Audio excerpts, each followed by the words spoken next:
திமுக ஆட்சியில் உயர்கல்வித்துறையில் தமிழகம் சிறந்து விளங்குவதாக தமிழ்நாடு முதலமைச்சர் மு.க.ஸ்டாலின் பெருமிதம் தெரிவித்துள்ளார். கல்வி மாநில அரசின் கட்டுப்பாட்டில் இருக்க வேண்டும் என வலியுறுத்திய முதல்வர், பல்கலைக்கழக வேந்தர் பதவியையும் முதல்வரிடம்தான் இருக்க வேண்டும் என்றார். சிவகங்கை மாவட்டம் காரைக்குடி அழகப்பா பல்கலைக்கழகத்தில் முன்னாள் மத்திய அமைச்சர் ப. சிதம்பரம் சொந்த நிதி 12 கோடி ரூபாய் செலவில் லட்சுமி வளர்த்தமிழ் நூலகம் அமைக்கப்பட்டுள்ளது. இந்த நூலகத்தையும் இங்கு அமைக்கப்பட்டுள்ள ஐயன் திருவள்ளுவர் சிலையையும் முதல்வர் ஸ்டாலின் திறந்து வைத்தார். பின்னர் நிகழ்ச்சியில் உரையாற்றிய முதல்வர், ஈகை பண்புக்கு எடுத்துக்காட்டாக விளங்கிய வள்ளல் அழகப்பா திகழ்ந்தார். அவரது பெயர் தாங்கிய பல்கலைக்கழகத்தில் அறிவுசார் நூலகம் திறந்திருப்பது மகிழ்ச்சி அளிப்பதாக கூறினார். இதுவரை தமக்கு அன்பளிப்பாக வந்த 2,75,000 புத்தகங்களை பல்வேறு நூலகங்களுக்கு அனுப்பி வைத்துள்ளேன். கொடையுள்ளமும் அறிவு தாகமும் கொண்டவர்கள் தங்கள் ஊர்களில் இதுபோன்ற நூலகம் அமைக்க வேண்டும் என்றும் முதல்வர் கேட்டுக் கொண்டார். திருவள்ளுவர், வள்ளலார் போன்றவர்கள் தமிழ்நாட்டில் சமத்துவம் பேசிய மாமனிதர்கள். அவர்களை கபலீகரம் செய்ய ஒரு கும்பல் காத்திருக்கிறது. இதனை தடுக்க ஒவ்வொரு தமிழனும் காவல் அரணாக நிற்க வேண்டும் என முதல்வர் அறிவுறுத்தினார்.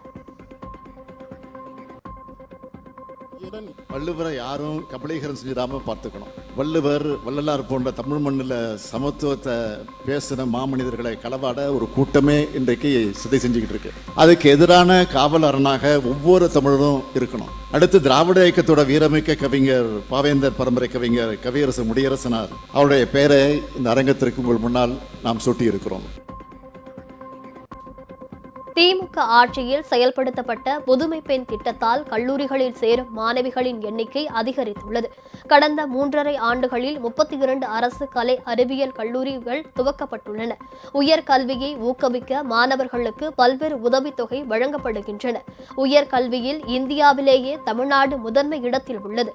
இதனால்தான் பல்கலைக்கழக வேந்தர் பதவியையும் முதல்வரிடம் இருக்க வேண்டும் என வலியுறுத்துகிறோம். இதற்கான சட்ட போராட்டம் தொடரும் என்றும் முதல்வர் குறிப்பிட்டார்.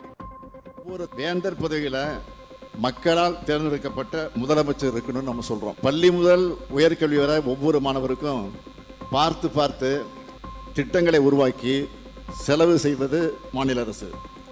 பேராசிரியர் உள்ளிட்ட அனைவருக்கும் சம்பளம் கொடுப்பது மாநில அரசு. பல்கலைக்கழகங்களுக்கு தேவையான உட்கட்டமைப்பு வசதி ஏற்படுத்தி தர்றது மாநில அரசு. ஆனால் வேந்தர் பதவி மட்டும் ஒன்றிய அரசால் நியமிக்கப்பட்ட ஒருத்தருக்கா? அதுதான் என்னுடைய கேள்வி. அதனால தான் சட்ட போராட்டம் உள்ளிட்ட பல்வேறு போராட்டங்கள் இன்றைக்கு நாம் நடத்தி கொண்டிருக்கிறோம். மாநிலத்தோட கல்வி உரிமையை மீட்கிற அந்த பணியில் அது கிடைக்கிற வரைக்கும் இந்த சட்ட போராட்டங்களும் அரசியல் போராட்டங்களும் தொடரும்.